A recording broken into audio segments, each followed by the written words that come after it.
No!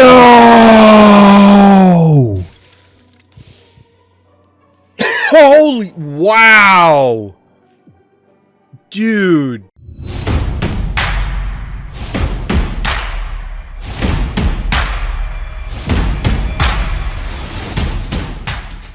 Welcome back, everybody. Welcome back. You may notice a new angle and probably a lot more shit in the background because, unfortunately, one of my monitors croaked earlier today. So I had to shift things around. I haven't quite gotten everything where I'd like it yet. We'll see how things go. But nobody cares about that part. They care about viewer games. And viewer games we are going to examine tonight. We have a few, more than a few. We actually have a meager, a paltry 50% Dear H games. There's actually more games from other people this time. I do want to make it a point to record a standard opening to this, specifically calling out where you can submit viewer games. It's through my Discord, by the way, link in the description. And also to call out Monster of the Week so that people are more aware that there are Phobies tournaments that are going on. They are free. You can get coffee just for signing up. As long as you participate and you play all the rounds, you're going to walk away with coffee. I think that as we close in on the 3-year anniversary, we need to look at different ways to help the community, help juice the community, get them excited again, because the last patch did not do positive things, we'll say, for engagement, and we'll see how things play out. I mean, it's already, at the time of this recording, it is March. By the time this goes live on YouTube, it's entirely possible that we've already gotten something from the devs, because I'm pretty sure, let's see, Phobies game release date, if I recall correctly, well, it was going to say the 7th, but it is the 8th of March, which would be 6 days from now at the time of this recording. So we'll see. We'll see what we'll see. I wouldn't be surprised if we got the update on like 2 days from the time of this recording on Tuesday. That seems to be the pattern. Or, you know, like sometime midweek. It's not necessarily going to be on the exact day. It's a weekend. We could also possibly not get it until next week, but we'll see what happens. Either way, we're going to jump into some viewer games, and let's see what we've got. So first up is one that somebody we haven't seen in a little bit. I'm telling you, it's weird looking at this monitor. I can't tell if it's better or worse. It's absolutely different from both my previous monitor and the current one, but we'll see. I believe... Wait, Home Sweet Home is this map? It is, in fact, Home Sweet Home. Potenzia is our hero. Small maps in a nutshell. We have... Oh, God. I don't think we needed an example of this, I'm not going to lie. I don't think it was necessary to prove that there are problems with small maps. I said it a long time ago. I think I do still prefer small maps. But there are... Of the ones we have, we know there are problems. There are a number of maps that just simply are issues. Home Sweet Home being one of them. I don't know that I ever enjoyed playing on this particular map, and I don't think there's anybody out there who would tell you that this is their... Well, I take that back. Bilius probably will tell us this is the greatest map of all time. And I'm not trying to throw shade there, but we did have a rather extended discussion. Not just me and Bilius, but a number of people in my Discord talking about the current state of Phobies. And we were told that, no, everything is fine, it's great, and you're just bad if you don't like it, is what I got out of it. That may not have been what was intended, but it's absolutely what was conveyed. And I don't think it's ever fair to tell someone that you are bad because you don't like this thing. If you don't like it, you don't like it. Now, you can be bad and not like it. And it may be your opinion is... Like, if you are bad, your opinion is getting... When I say if you're bad, you know, like, you're a weaker player. Your opinion is being influenced due to a lack of skill. However, it doesn't directly correlate that if you are bad, therefore you will have this opinion, or because you have this opinion, you are therefore bad.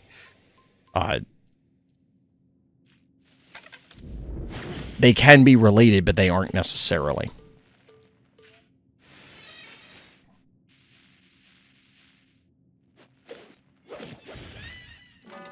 And I have a feeling this is what we're going to watch for the next however long this takes. I almost wish we could play this at 2x speed. I'm moving the mic a little bit. Apologize for everyone's ears, because I'm sure it's freaking out there. Yeah, innocuous stare downs.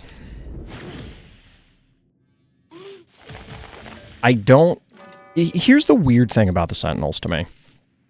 The game, maybe not the game as a whole, but quite possibly the game as a whole, was designed with Sentinels in mind. And the reason I say that is they came with the first update.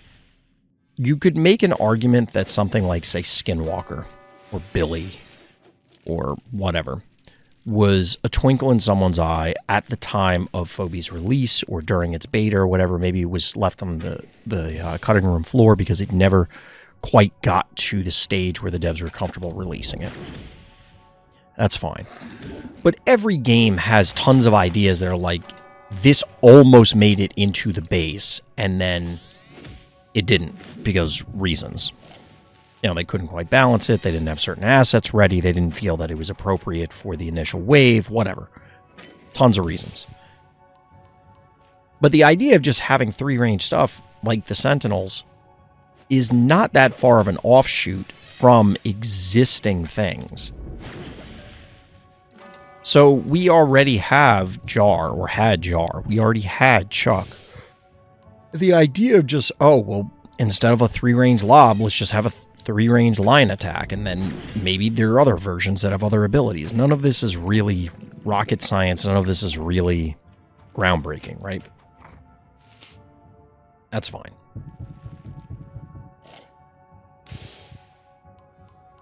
But the point is that it is such a straightforward deviation. It's not like this massive mutation or evolution beyond what we already have. You can make the same argument again for things like Billy, but like Skinwalker, I think would be fair to say, no, this is actually a unique idea as opposed to Innocuous, where it's just, okay, I'm a one-move three-ranger. Like, there's nothing really mind-blowing about that. The board states that are created, though, it feels like we weren't prepared for, or they weren't prepared for. I don't know.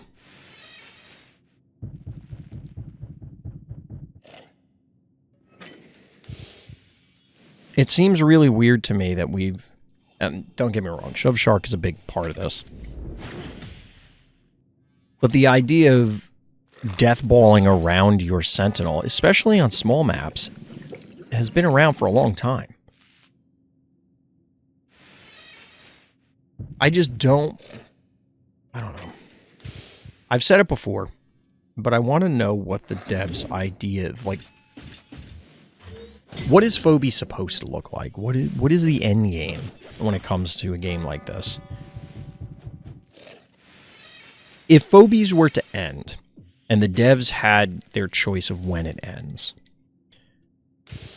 what would it look like? If you compare it to, say, a TV series, there are a lot of TV series, or even movies, that don't end, or don't have a satisfying ending. And even the creators will say, oh yeah, this is not how we wanted it to end, or we were rushed because of, you know, like contracts changed or ownership changed or whatever. There's lots of scenarios where you go through all of this and then you have an abrupt ending because of factors outside of your control, right? Like, I think we've all seen that. The question becomes, and if you hear that beep, it's because I'm rendering videos literally as we speak. The issue becomes, in Phobies' case, how do we know, like, what are we trying to target? Yes, games as a live service technically are never supposed to end. Excuse me. You know, like, the assumption is, oh, well, we'll just perpetually produce content. But For the sake of argument, let's say that the devs knew that Phobies was only going to make it 5 years. You know, like, after 5 years, they're cutting it off. They're pulling the plug, whatever. What would they want the balanced state to look like? What do they want their game to look like? Because it doesn't feel like we are... Is this really what they want? You could say we're in a weird, gangly stage where we're not quite where we want to be, but we're farther along, like closer to what the end state goal is than we started at. But is that actually true? I don't know. And if you enjoy this particular gameplay loop, this particular gameplay pattern, that's fine. You're allowed to. I'm not going to piss in somebody's Cheerios over that, but like, I think most people don't find this mentally stimulating.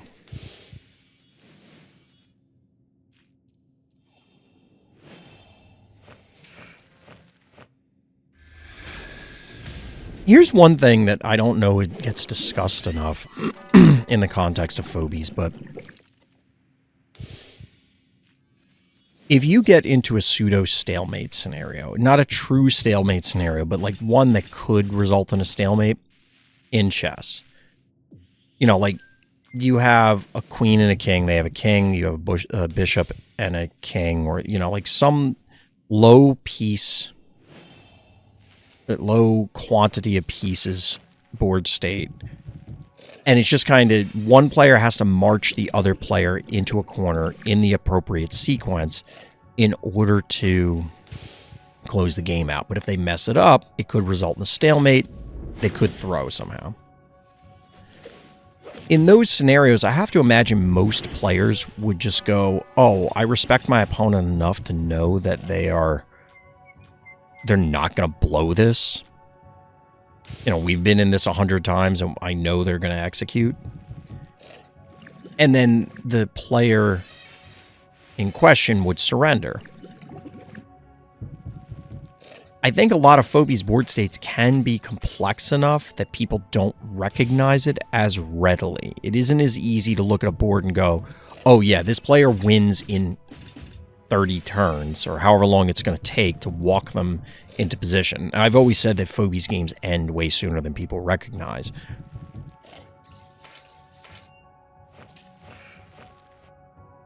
I don't know. It's just, these are things that I notice as we're playing this. Like, we got 3 turns left to this game. There's 1 key left for Potenzia.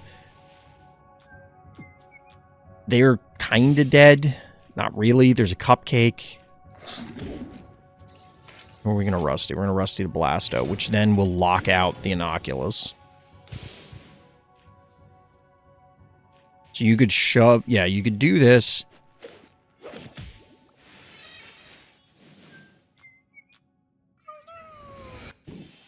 What? I mean, this does kind of lock down that area. Oh, you did have the shove. Okay, you got the shove. Pow.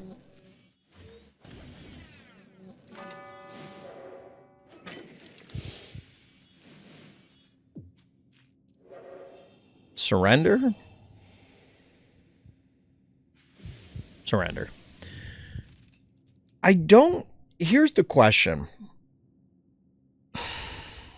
And we have this discussion every time. The goal of a game is to be fun. In most cases. I mean, you could set up whatever goals. If people aren't having fun, like, let's assume, for the sake of argument, and you could talk about this particular game or any other one that you pull out of the ladder. Did that game require skill to navigate to that end state? And then the answer is obviously yes. Then it's a matter of degrees. How much skill on each side was it just both players were unconscious the whole time and it didn't matter and it was always going to end that way? Or did they have to expertly navigate it to, dodge each other and all these minor movements? But that is an independent train of questions compared to, is the game fun? And is the game engaging? Because a game could be super brain dead, require virtually no skill, and people have a blast playing it. It could also be super cerebral, involved, and deep, and people are bored to tears. And I don't know which kind of game we're trying to go for here. Just food for thought.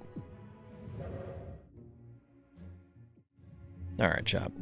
I'm going to try and alternate Dear H's games, so we're going to go to a Dear H game. Just to break it up.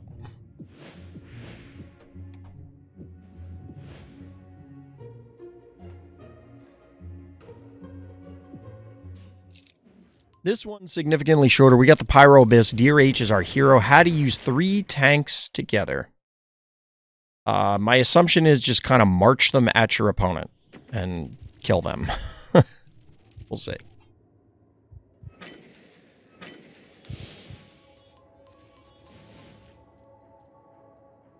I am super dehydrated, chat. It's been like a couple weeks of bad dehydration.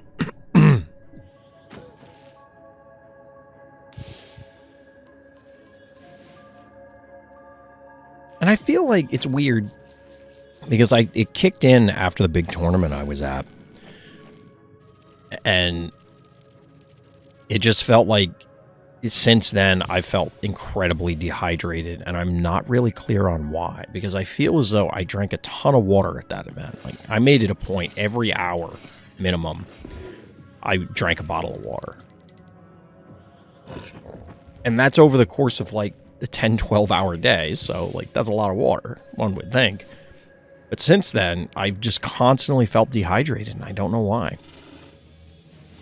All right, apparently the triple tank plan involves a Phantom because yeah, why not?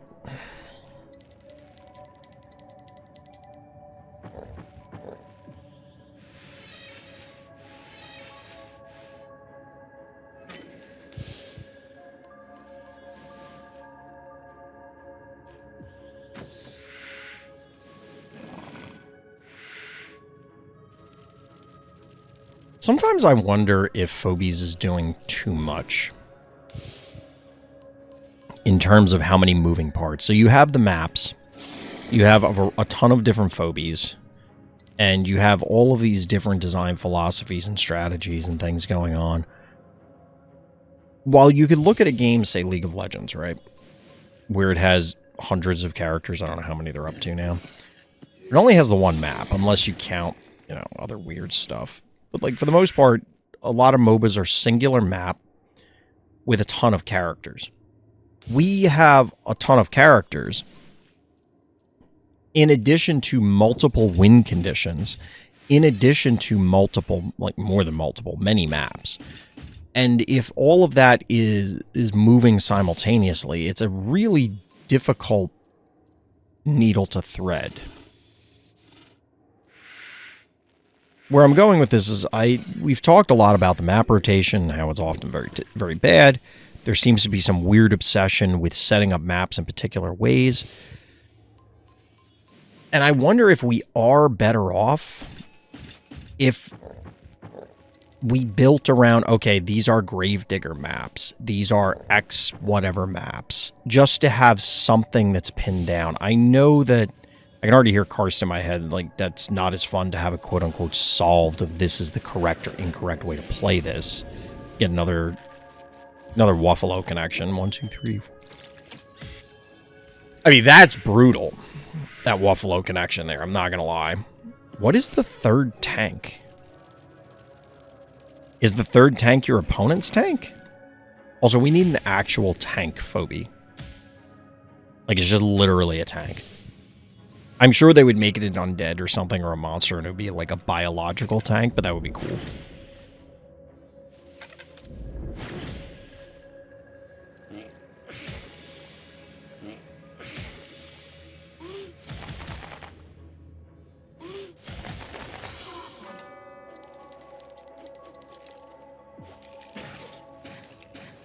That would be an ice cream.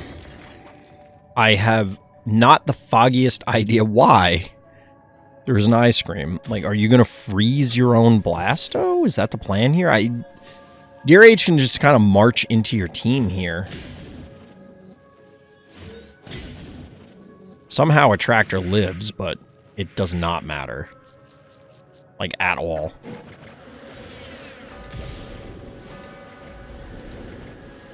Double kill. We're gonna block out the ice cream. You know it's gonna be if you drop the Phantom.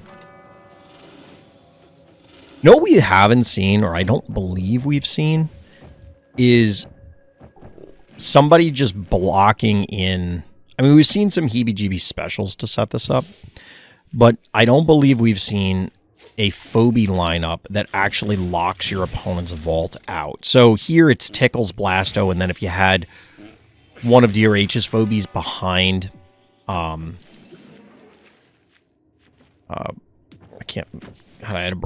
Snappy. I had a brain fart for a second. Now behind Collector. If they were there, bad guy could not, like, they could drop Phobies on their vault, but they'd only be able to play one. Should actually be kind of hilarious. That's a big old scream.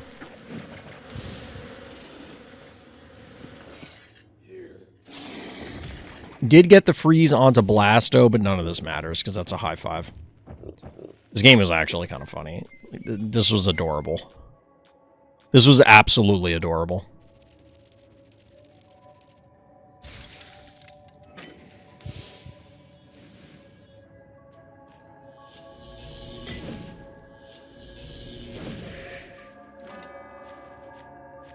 Down goes Blondie, but it kind of doesn't matter. Collector actually got 2 connections here, but who cares?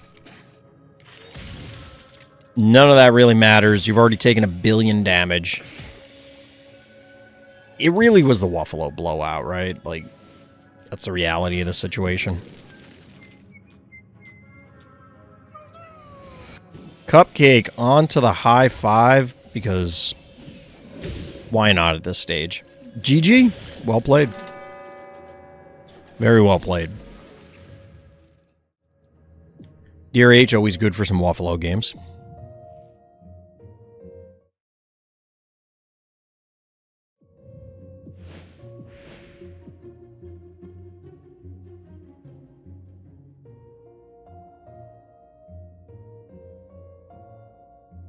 Alright, so Killer Frost's game... I can't find their...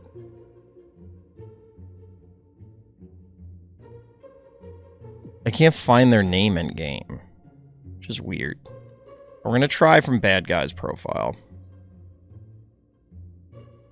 What day is this from? Killer Frost spelling their own name wrong? Mostly because the asterisk is in the wrong place. Killer Frost are actually our hero despite being in the orange trunks. Baited the Frosty Freeze, then slaughtered him. It's a slaughter. It's a strong word. It's a powerful word for what we're about to witness, I guess. I don't know. We'll see.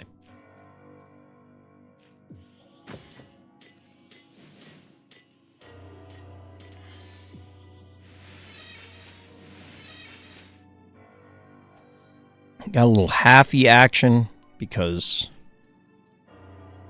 bad guy hates good phobies. I don't know.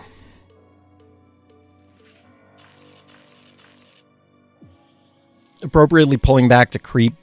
Like, what are you going to do this halfy? As much as it pains me to say it, like, the halfy is kind of safe right now. And bad guy leading off with the Sentinels because, yeah, why not?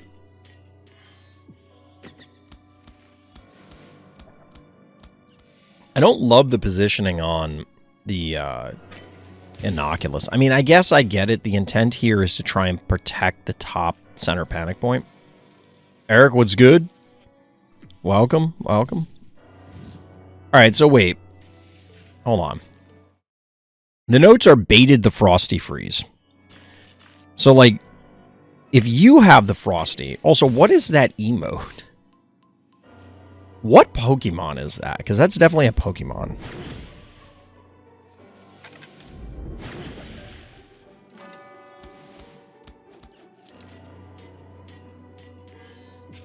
Natu. Okay, that's a psychic bird, right? Gen 2? I can kind of picture it in my head in, like, some of the evolutions. I kind of fell off in Gen 2. Like, I played some of the more recent generations. Like, I'm more well-versed in the original, like, Gen 1 and then the more recent ones. But, like, 2, 3, and 4 are kind of, like, just a jumble to me. Looks like everybody's on the Phantom plan tonight, except for Potenzia. Potenzia, thus far, the odd man out for our leaders, or our heroes. All right, so we're getting a Frosty battle. I played up Gen 6, but I played Gen 3 the most. I want to play, like, I don't know. The amount of energy that is required to get to where I want to play Pokemon is just too much. Like, the amount of investment. They have done a lot in recent generations to solve some of that. So, for example, like, you can do the rental teams and things. But right when they started doing that, they started charging for their online features. So I haven't really gotten into it. I like the idea of competitive Pokemon, I think. And I've put a lot of effort into trying to find alternatives. Like, there are other like Pokemon-esque games that are competitive, and none of them, like Temtem, for example, or I can't think of the others off the top of my head, but like none of them are ever. Ooh, wait, is this the freeze? We do have a freeze.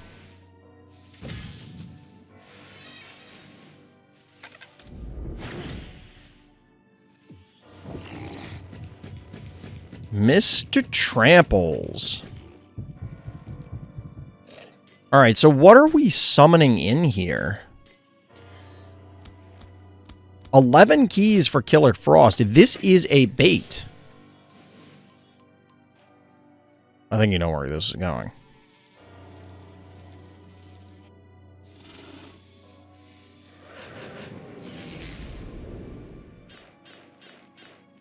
It's a pretty cool summon to save it. I'm not going to lie. That's pretty cool. I don't...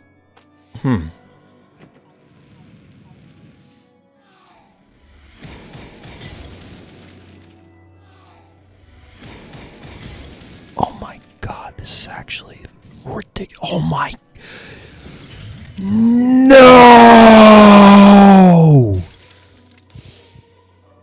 Holy... Wow! Dude.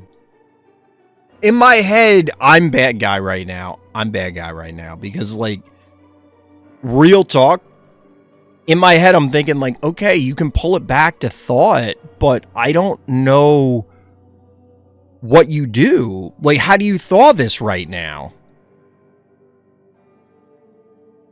That guy. That guy's how you thaw this. Look at that. Killer Frost. Living up to the name and the hype.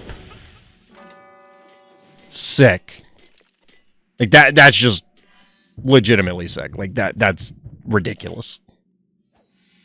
That's a great play. That's one of the best plays we've seen in a long time. I'm not going to lie. We've watched a lot of viewer game nights where it's just like, yeah, these are, I don't want to say ho-hum, but like, we've seen a lot of Phobies plays. That was actually redonkulous. The bait into that play, that's a play of all time. I've never cared about the competitive scene, but I really like the Ironmon challenge. The, I can't think of what that's called right now, but yeah, I did that for the most recent one. At least a variation of it. I didn't realize there was like 80 million rules. But Koromon, that's one of the other competitors that I could think of. They actually have a lot of that stuff built into the core game. So you can just activate it at the start of the game. The problem I have with doing a lot of that stuff is there are a ton of areas and quote-unquote puzzles.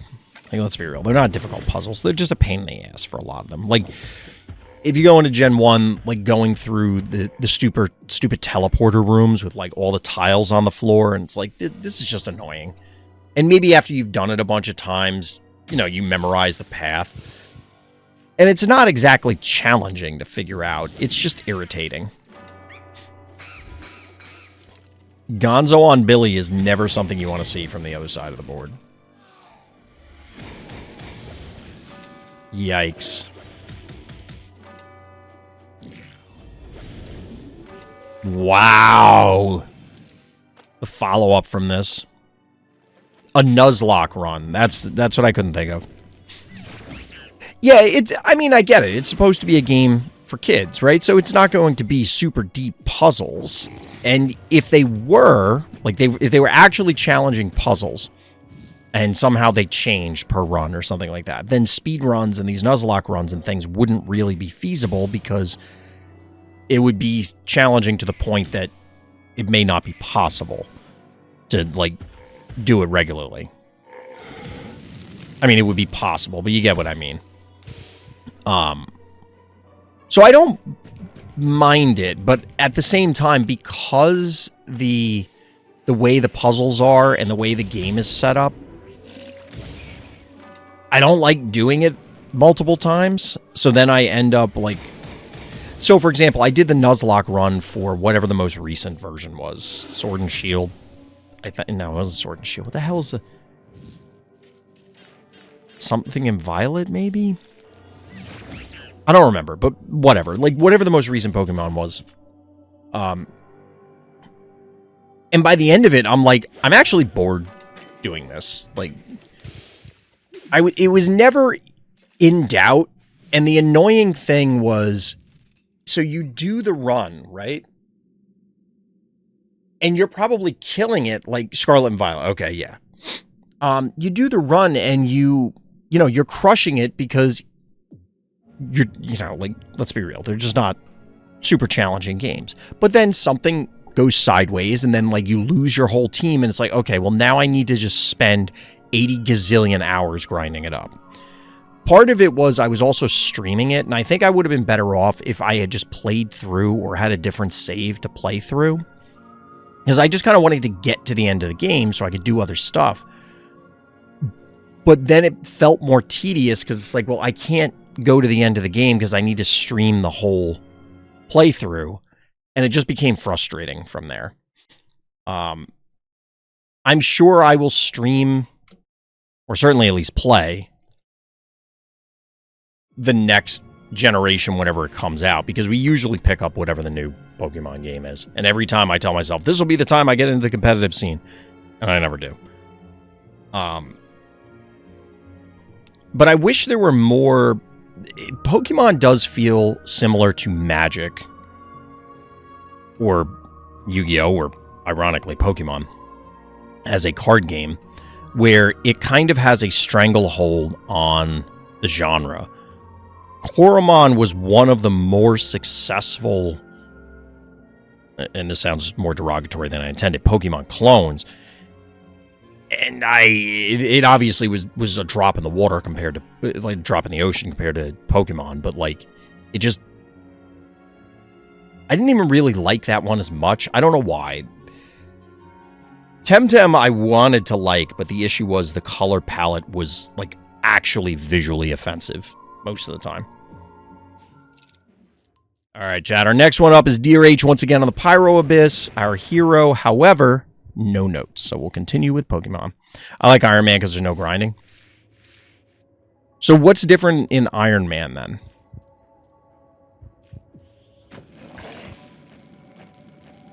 Because in Nuzlocke, it was like there were special rules, like you can only catch one Pokemon per area or something like that. And if something faints, it dies. Like dies. You have to release it. So then you would have to grind up other stuff. The other issue I had with Pokemon is streaming it was a nightmare because I have to use a capture card and rig it up through my PC because obviously it's not on PC.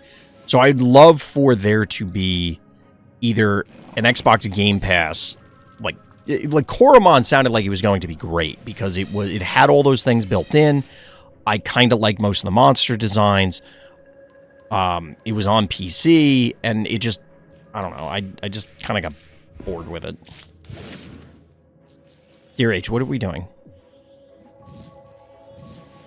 That's a very aggressively positioned Poison Ivy. Admittedly, it's fairly safe right now, but... I guess bad guy's just letting it happen.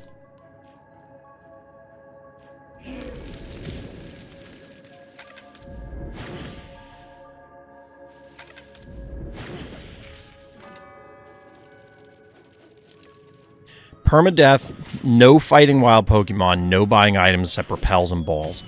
All trainer Pokemon are 50% stronger. All Pokemon stats and moves are randomized. So how do you do that? I guess it's just through mods? Because there's no way... But how do you... Like, aren't there some fights early on that are probably, like... Well, obviously they're not impossible, but... Like, how do you fight the Elite Four without grinding? Or fighting wild Pokemon. And I don't know how you would dodge all the wild Pokemon. Like, some of them can't be repelled. Right? Unless it's a mod to make it so they can be. Like, are there enough random-ass trainers and stuff? If you go through everything to... I mean, obviously there are, but... Huh. That's interesting. Yeah, if that's the sort of thing you're into, I would definitely say check out Coromon, because it has a ton of those mods, like, natively built in. There's enough trainers to get one Pokemon to level 90 plus. So wait, you're saying, are we being Ash Ketchum? We're gonna, like, just straight up only use Pikachu the whole way or something? God help you if they're, because I'm just thinking about, like, the first area in in Gen 1, before you fight Brock. If you pick Charmander... I mean, I guess if all the moves are randomized. But even then, I wonder how randomized they are. Like, if you get a fire Pokemon, could they get water moves? Obviously, someone can learn that anyway, but you get what I mean. Because in the first area, before you fight Brock, the Rock Gym, Ground Gym, or whatever he was, I think he was Rock, there's only, like, 4 or 5 trainers, right? So if you have the wrong moveset, you just die, right? It's just not possible for you to kill them?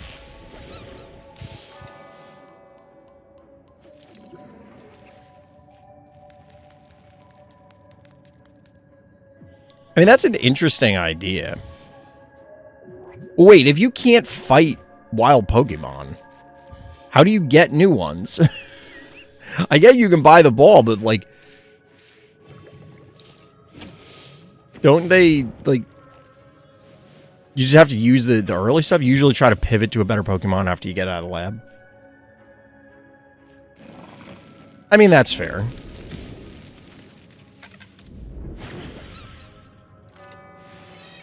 But how do you catch anything if you're not allowed to fight them?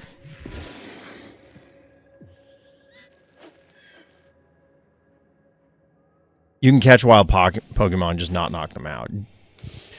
Do you get experience when you catch them? I feel like in the newer games you do. I don't know if you do in the old ones.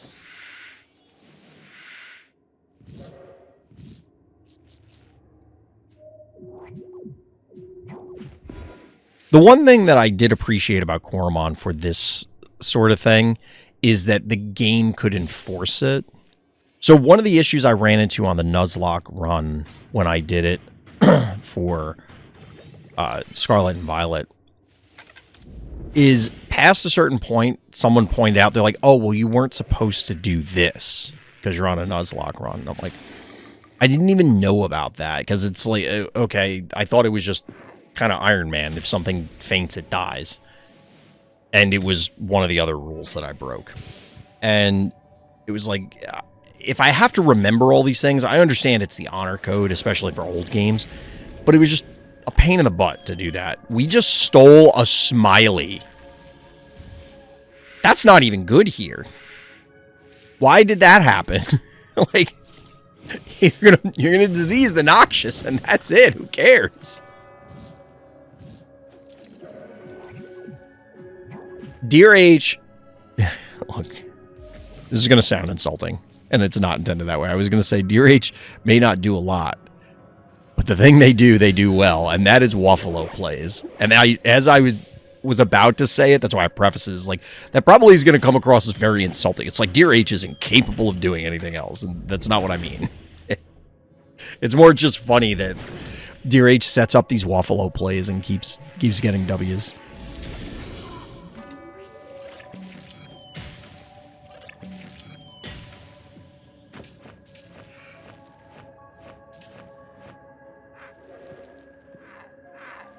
I've said it before with respect to Pokemon.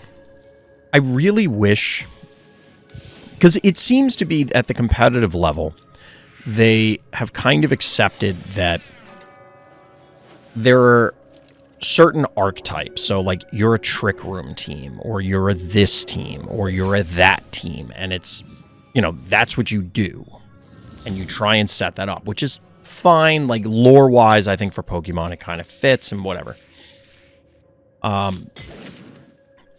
But if that's going to be true, what bothers me is why aren't things such as, okay, I have a special attack focused fire Pokemon. I have a physical attack focused rock Pokemon. I have a special defense focused electric Pokemon. I have a speed, like whatever their role is, right? Once they're pigeonholed into that, like, this is the quote-unquote best thing that you should be doing with this Pokemon, and at a certain point, Pokemon is just about math. It's like, okay, well, these numbers are better than these numbers, and this moveset and that moveset.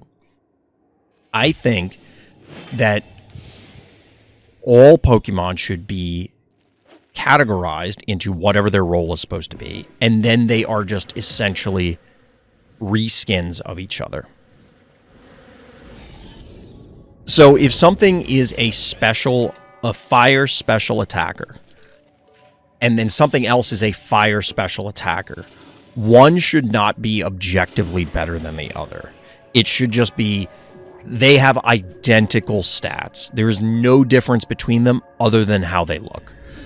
The reason I say that is if you're already pigeonholing things into particular teams, why are there all of the, like, from a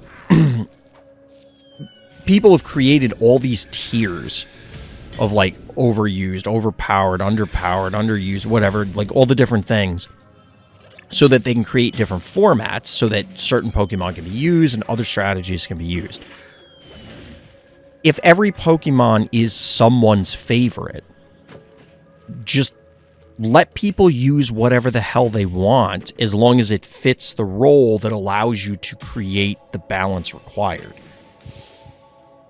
There's no reason that you can't have a particular Pokemon that is quote-unquote terrible be on equal footing with another one when we're talking about, like, it's the numbers behind the scenes. Like, it just doesn't make sense to me. You don't need a metagame for this of, like, the tiers between them, because every game can always get all the pieces, you know, like, there's no need to have the FOMO and I need to go buy something else, like, with real money. That doesn't happen with the way Pokemon's structured.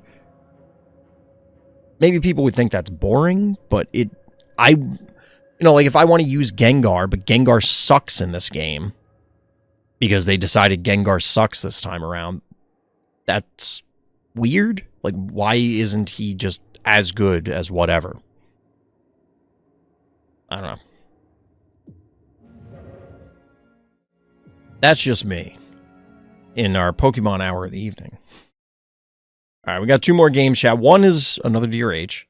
We got a Dudio Bugtron. It's our next viewer game. People have to let me know if they feel the camera angles any better or worse. I feel like it makes my beard look worse, but I also need to shave. Dudio Bugtron, this time up against Hoploy on RCO. We haven't seen a game on this map in a while. Slammerhead, Gesundheit, and Quagmire face off against Billy and the Sentinels. That sounds like a 50s band. Lots of positional maneuvering and some good old-fashioned brute force. Well, we are up against everybody's favorite... Here's a question. Do you think Hoploy qualifies as a Kraken? I feel like he probably qualifies as a Kraken at this point. I don't know. I don't know where the threshold is for that. But, like I said, we haven't seen a game on RCO in some time, and there's probably good reason for that, because I'm not a fan of this map. We have had some really funny games on this map over time, though. I will say that.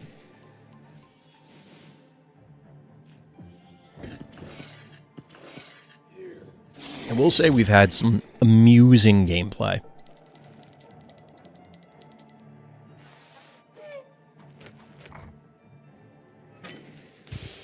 So for some of my other recordings, chat, I have the camera flipped and not horizontally, more vertically, and I hang from the top of the screen.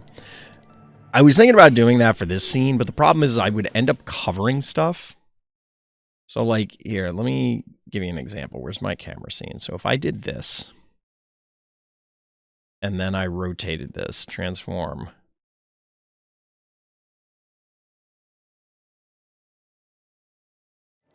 What do we think about that, chat? I'll leave this on for the rest of them. Because actually, I'm not blocking anything right now. Like, I was worried that I was going to block this right here. But I kind of like this because it's funny to me. it actually amuses me for no reason. It does make it a little difficult, like, spatially to figure out, like, where I need to point and things, but whatever. Thank God we have this standoff to give me time to get this configured. You know what's funny is I did do this for a couple streams, and everybody's freaking out. They're like, oh my God, your camera's messed up. Did you know that you're... I'm like, yes, of course I know. It was just like such a weird thing that people got upset. Oh my God, we have like a level 11 billion. Level Texas with a $sign Hevo on the board. I'm not even going to bother looking. We just know it costs $1 billion. That's a Chuck. Wait, what? Am I looking at the right game? I wonder if I pulled the wrong game.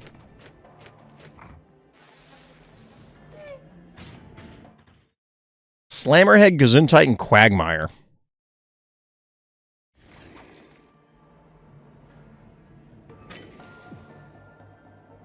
Hold, please.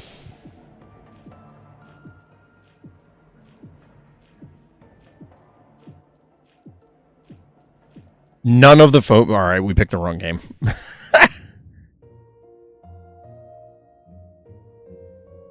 Oh, here's the Quagmire one. The 24th? Yeah, that was the wrong game. All right, all the things I said, they're applicable here. Whatever. For some reason, I heard the Mario 64. Here we go! That would actually be hilarious if that's what happened. Oh my God. Chad, I don't know why, but I just got a wave of indigestion. Taking my hat off. I don't know, I felt really weird. And like I said, I'm pretty sure it's due to all the dehydration.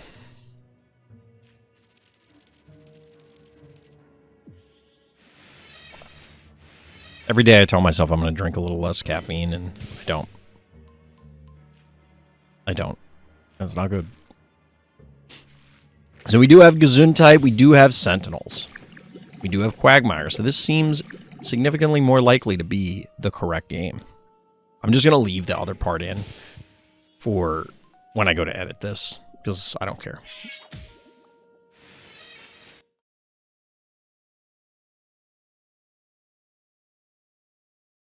It's readjusting the camera, but I think Nah, that's fine. I clicked on OBS. That's why the sound cut out, for anybody that's curious. For anyone that cares. That's no one. Nobody cares. Slap, says the Quagmire.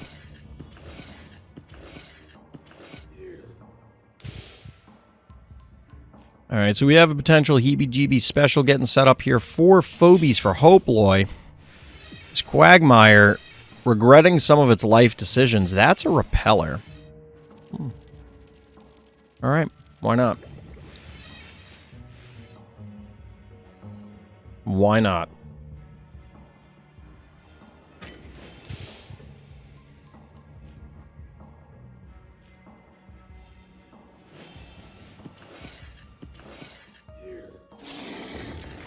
There's the heebie-jeebies special. We get the lockout.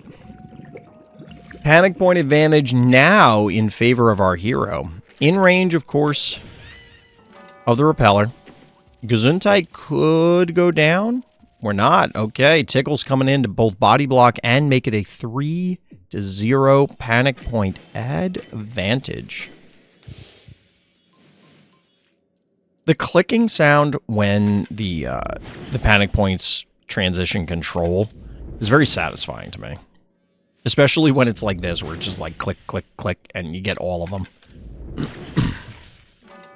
Anybody else feel that way? I don't know why. It just feels nice. I assume Hoploy tried to do this differently. I guess there's no way, excuse me, that you could have gotten the Gesundheit. You would have always needed the attacks in order to clear out the tickles. Slam her head. It's a big, thick boy. And not a lot of great ways to, honestly, really for Hoploy to do much of anything at this point. The double sentinel idea seems cute until you get locked out like this. It's all fun and games until somebody locks you out of the house.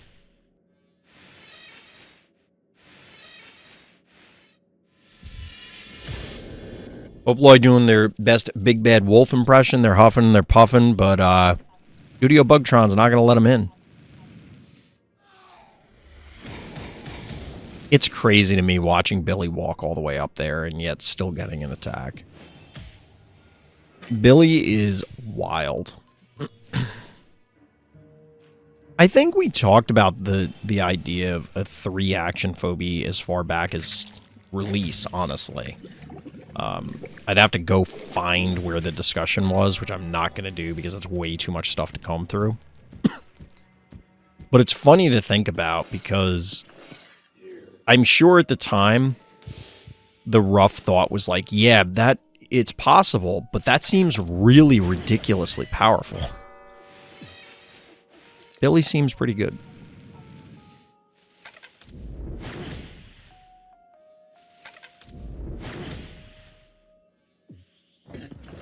Alright, we finally get a Gravedigger for Hoploy's team. 3 keys remaining, 9 for our hero.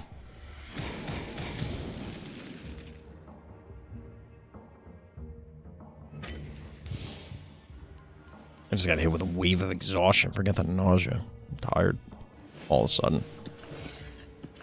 I think the aforementioned caffeine has worn off.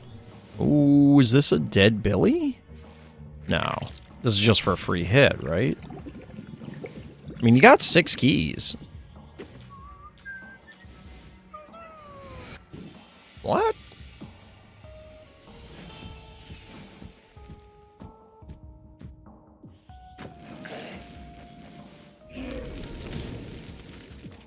Interesting. I assume that our hero did the math and that Quagmire cannot die. Because this is at least 4 hits. 2 from Billy and then 2 from the Inoculus.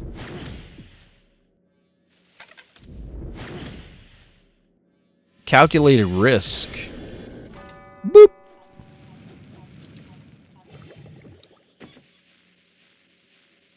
We needed the extra move to get to the spa.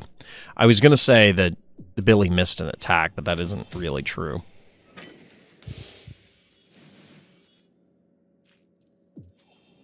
Hoploy down to below 50% health. Boop! Slapping the snot out of that Gravedigger. Looks like it is dead. Speaking of snot, Gesundheit. Snowball actually finishes it off. But that wouldn't have completed the joke, so.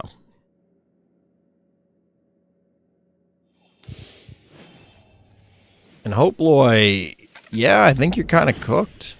I don't see a way that you're removing that Hevo.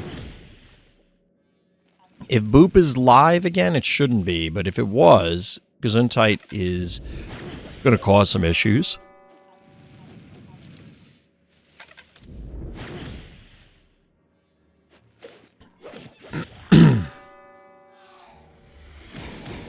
this is a close one. Hoploy with some very healthy phobies, but Hevo laying the smackdown. Slammerhead making himself welcome, pushing forward. Well played.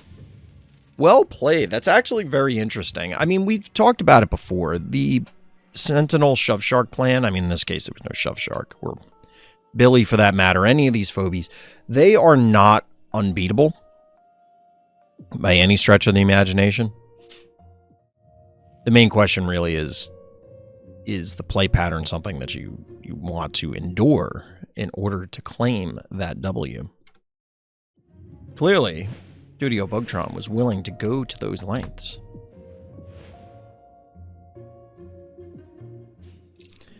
All right, how did we get a 32-turn game on Phobos? Gravedigger blocking all the routes for the over-leveled player. I mean, Gravedigger done did it? Something? I don't know. Let's see what we got. Phobos, commonly a very, very fast map, so this is going to be interesting.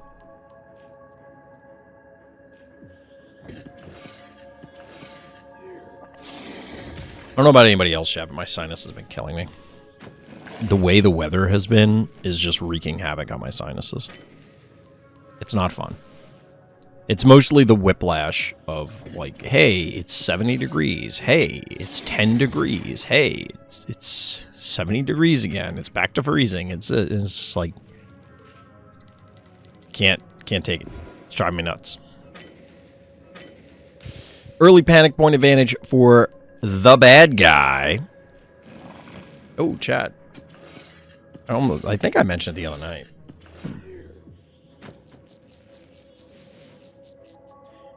I got some new toys. These are blockies. You can't really see them, but this is Soundwave. I think I mentioned it on stream. My daughter, like, these are blind bag Transformers. They're model kits. They're all, like, basically the same body, with the exception of a couple of the, like, super rare ones. But my daughter opened the super rare Soundwave because he comes with a little laser beak. I think they are fantastic. Like, it's really cool. They don't transform, clearly. But I like the idea of non-transforming Transformers, or Action Masters, if you remember those. Because there's a lot of them that the designs... Like, I'd rather sacrifice the alt mode to have the posability. So, for example, like the guest alts such as Devastator, Bruticus, Menasor, Superion, Computron. Name one of them. There's a lot. Abominus. I would rather have a non-transforming version of those that can actually stand up and function as a toy than what we currently have, where it's like you have to sacrifice the combined mode, you have to sacrifice the robot mode, or you have to sacrifice the alt mode. Like, none of them, you can't have all of them. And usually it's sacrifice 2 of the 3 in order to make the other one work, because in the real world we have physics. And you have to actually adhere to those laws as compared to what you can do in a cartoon. So I like the idea of non-transforming ones so that you could have a more perfect robot mode. And then you could have cool posability and stuff. But I really like these. They don't come with a ton of accessories, but I really like them. I'm going to try and, like, setting up behind me, I'm trying to get a recording station set up so I can do more toy-related stuff.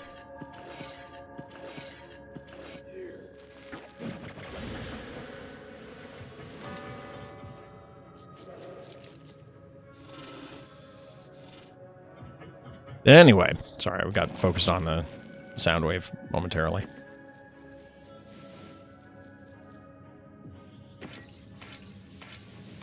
So our hero here in a Phantom off.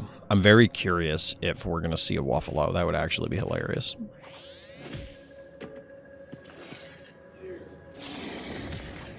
Will we get a Waffalo? My guess is no. I don't see why we would in this scenario or this map, but it is a Dear H favorite. A Dear H special, if you will. We also have a baby Snakey, which I'm not real clear on the purpose of.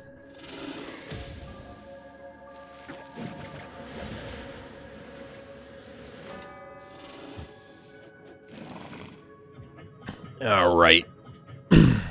I do get why we got into this stalemate to a degree. But it's still a little odd that we're stalemating on Phobos. This is a map that we've seen tons of very rapid conclusions on. It can get out of hand very, very quickly.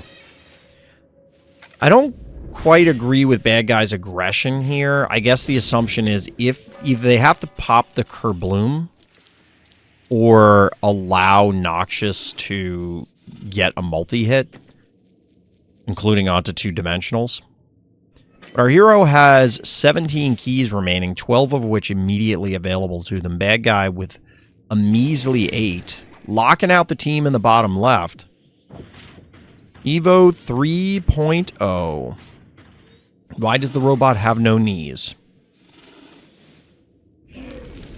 Mystery Science Theater 3000 fans may recognize that particular quote.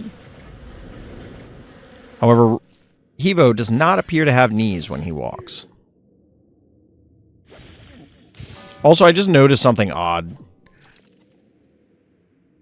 His shadow doesn't connect. Look at Evo's shadow. It doesn't connect to the foot that's all the way on the left. Every other phobie, their shadow, I mean, you could make an argument like the shadows aren't 100% correct, but like they all touch. But this is a rare miss by the art team.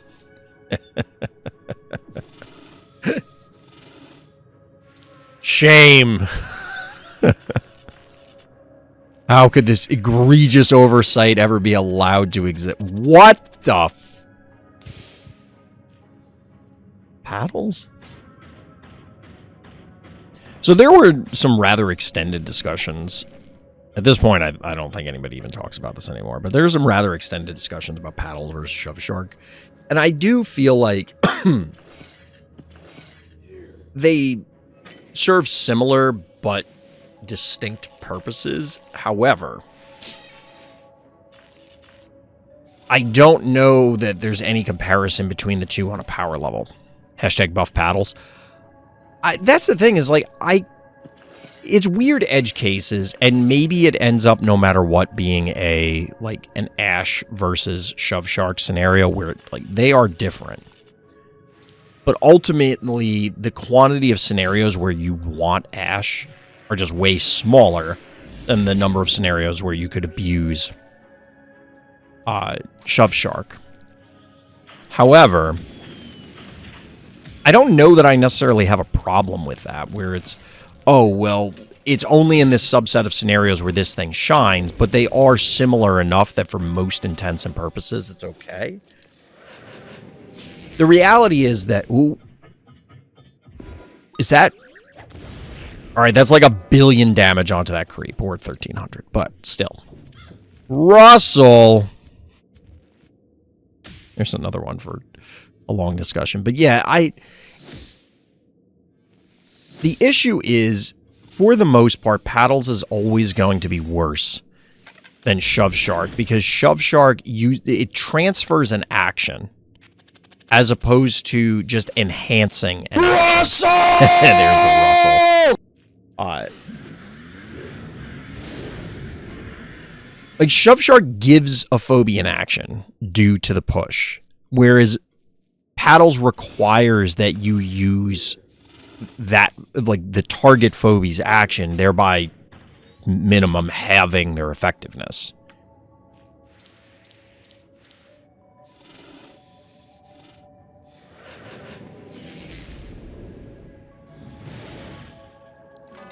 Paddles with the kill. That was a lot of effort to make that happen. I feel like Bad Guy was really excited to set that up for a while. And it's not really going to work out for him. Hevo doing Hevo things.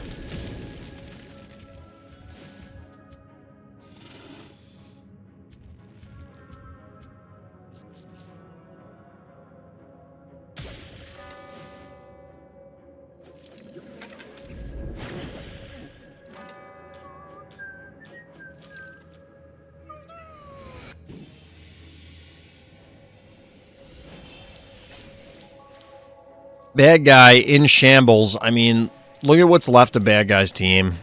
Look at what our heroes got. There's really not much here going on.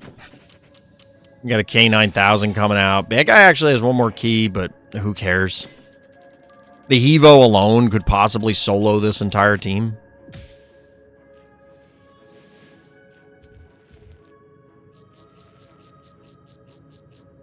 This has come up a lot recently, offline. Specifically in my Discord, but I've always felt that Phobies is a pick-counter-pick game. If it isn't the entire game, it is a significant portion. And if you are intentionally utilizing Phobies that are weaker, like in this case, paddles, for example, you're just kind of going to get cooked because you're not optimally utilizing your resources. It's a nicer way of saying that you're using bad Phobies, but at the end of the day, you do need to properly use your Phobies, both deploying them as well as tactically positioning them and utilizing them, or you're going to die. And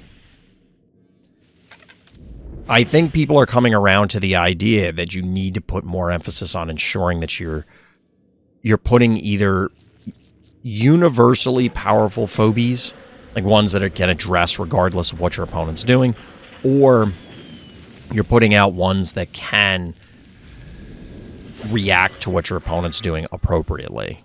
And if you're not going to live very long.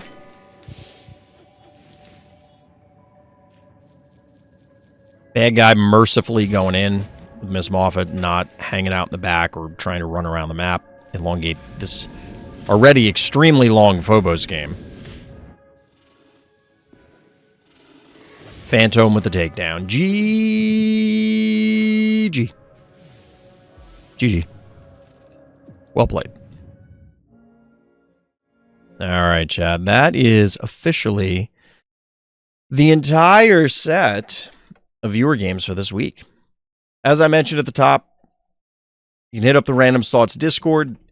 That is where you will be able to submit games. It's also where you can find out details about our weekly tournament series, Monster of the Week, where you can get free coffee just for participating. I'm going to do a separate recording. I might need to do like a promo video for Monster of the Week at some point, so that we can try and expand, we'll say. But I got a lot of work to do, chat, physically with my setup since I had some of the hardware die. This has been a rough, it's about 6 months. A rough 6 months for the hardware. I had to, my CPU died because it cooked. I had to replace a whole bunch of other parts because they were damaged. Now the monitor's going. It's all happening at the same time, unfortunately. But regardless, chat, enough of my wailing. We'll be back next week. I think I have some tournaments going on next week. I don't know. I got to check the schedule. We'll be back next week for more streams. I'm not sure what we're doing for variety tomorrow.